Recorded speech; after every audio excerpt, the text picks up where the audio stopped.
What up, JTV? I am not a Mac, and he is not a PC. We are, in fact, Tim and Bob, the ultimate gun reviewing duo.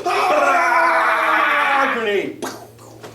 We are here to talk about the Echo One XCR once again. The last time I spoke to you about this gun, it was the production sample. Some of the things we're not certain about that gun, but they are set in stone now that the gun has been released.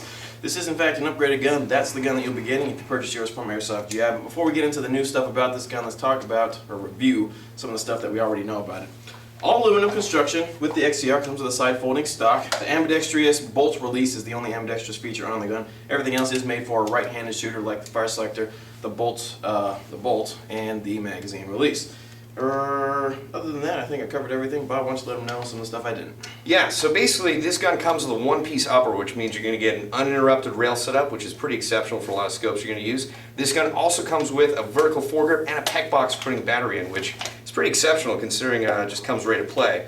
Also, one other thing that I'd love to mention is that there's a one-point sling mount, so for CQB slings you can have it right there. Also, this gun comes with a 120-round mid-cap mag, so load that up, get on the field, and get playing. So after the short commercial break, we're going to come back with our player's perspective, so stay tuned. Bam. We've recently added a new section to our website called the Restock section. You can find it by clicking this button here. This page is filled with items that have been restocked within the last 5 days. Check it out if you're looking for something specific that's been out of stock for a while.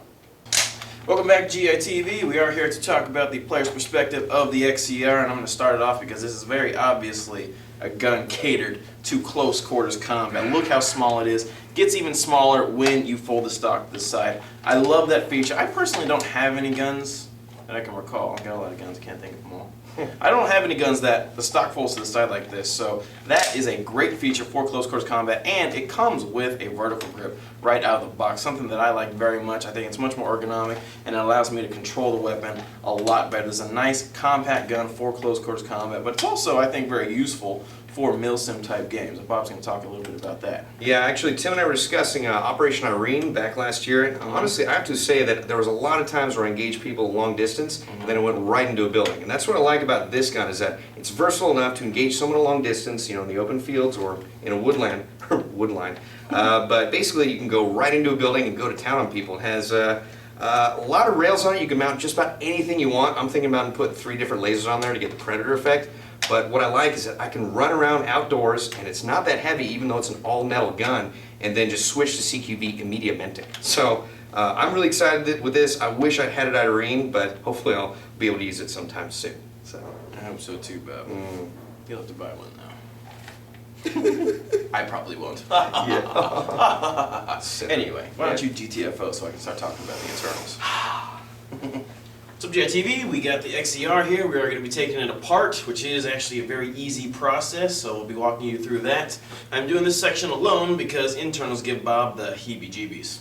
So far as I can tell, the only tool you really need to get to the gearbox on this thing is a 5mm Allen driver. However, a punch set and a hammer would also come in handy, and it's always good to have more tools than you need just in case. So we're going to take apart the barrel. The barrel comes off very easily, and that's the only thing you need this 5mm Allen driver for. This huge nut, or bolt I should say, at the bottom of the gun, right in front of the magazine well comes out. Okay, so once you get the screw uninstalled, the barrel slides right out. Oop. Slides straight out. There we go.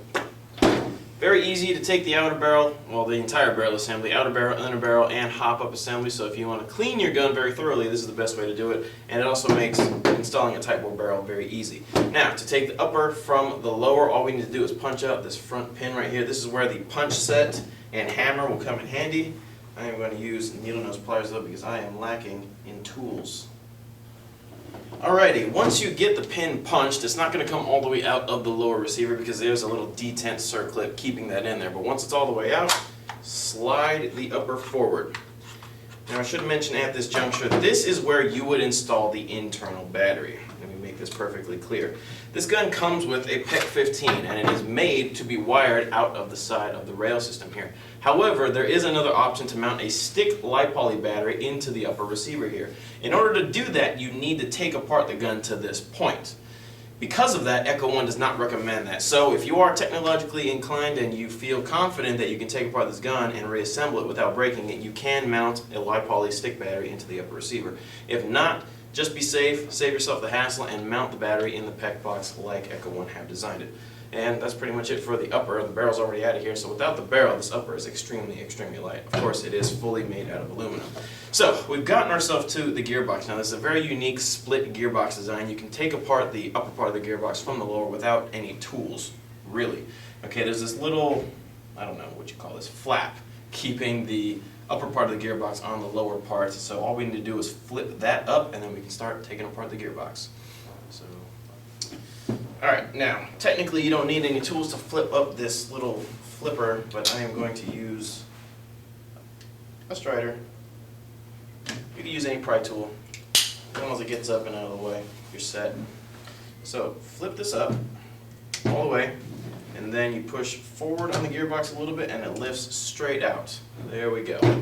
So let's take a look at the upper. It looks like we have a polycarb piston, second to last tooth is already removed for proper gear contact. We got a plastic tappet plate, M4 style cylinder that's ported right here, and it looks like, I can't tell if it's a metal spring guide with ball bearings, but it looks like it does the job very well. Very unique design for this gearbox. Standard version 2 parts fit in this gun other than the air nozzle. It looks like you can fit standard pistons, cylinder heads, cylinders, etc.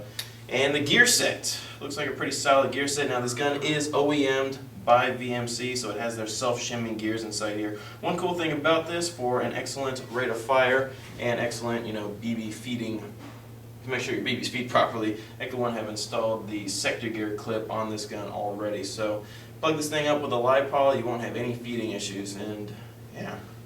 Very cool gun, very easy to take apart, which makes it very easy to clean and maintain. The Echo One XCR is all around a really great gun. It is for sale on Airsoft GI for $395, so go check it out on Airsoft GI.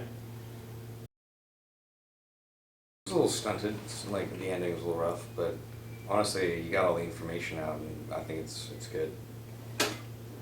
Chopper shop or something like that, right? And then David got out of class or something like that, and then we're like, dude, Dave was like, yeah, where are you guys at? I was like, oh, we're at this place called Kanpai. And then David's like, what? I'm like, we're in Kanpai. And he's like, what is it called? I'm like, I don't know, man. It has Chinese writing on the outside. I'm reading you the English part. Like, that's all I can tell you. It's Kanpai. And so he's like, why don't you hand the phone over to someone who knows Chinese? I'm like, all right, Gene, here. Gene, where you at? Kanpai! Because Gene can speak Chinese, but he can't read it.